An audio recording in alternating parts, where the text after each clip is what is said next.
नमस्कार दोस्तों, कार्तिक मास महात्म कथा अध्याय 20। माँ शारदा की प्रेरणा स्वयं सहाय। कार्तिक महात्म का लिखो या 20वां अध्याय। अब राजा पृथ्वी ने पूछा, हे देवर्षि नारद, इसके बाद युद्ध में क्या हुआ तथा वह दैत्य जलंधर किस प्रकार मारा गया? कृपया मुझे वह कथा सुनाइए। नारद जी बोले, जब गिरिजा वहां से अदृश्य हो गई और गंधर्वी माया भी विलीन हो गई, तब भगवान वृषध्वज चैतन्य हो गए। उन्होंने लौकिकता व्यक्त करते हुए बड़ा क्रोध किया और विस्मितम्मना जलंधर से युद्ध करने लगे।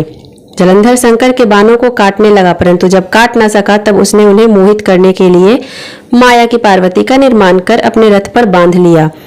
तब अपनी प्रिया पार्वती को इस प्रकार कष्ट में पड़ा देख लौकिक लीला दिखाते हुए शंकर जी व्याकुल हो गए। शंकर जी ने भयंकर रौद्र रूप धारण कर लिया और उनके रौद्र रूप को देख कोई भी दैत्य उनके सामने खड़ा होने में समर्थ न हो सका और सब भागने पीछे छिपने लगे। यहाँ तक कि शुंभ निशुंभ भी समर्थ न हो सका। शिव जी ने उन शुंभ निशुंभ को साप देकर बड़ा धिक्कारा और कहा, तुम दोनों ने मेरा बड़ा अपराध किया है। तुम युद्ध से भागते हो, भागते तो मारना पाप है। इससे मैं तुम्हें अब नहीं मारूंगा, परंतु गौरी तुमको अवश्य मारेगी।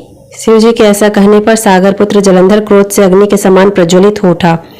उसने शिव जी पर घोर बाण बरसाकर धरती पर अंधकार कर दिया। तब दैत्य की ऐसी चेष्टा देखकर शंकर जी बड़े क्रोधित हुए और उन्होंने अपने चरणांगुष्ठ से बनाए हुए सुदर्शन चक्र को चलाकर उसका सिर काट लिया।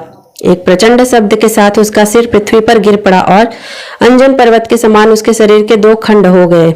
उसके रुधिर से संग्राम भूमि व्याप्त हो गई।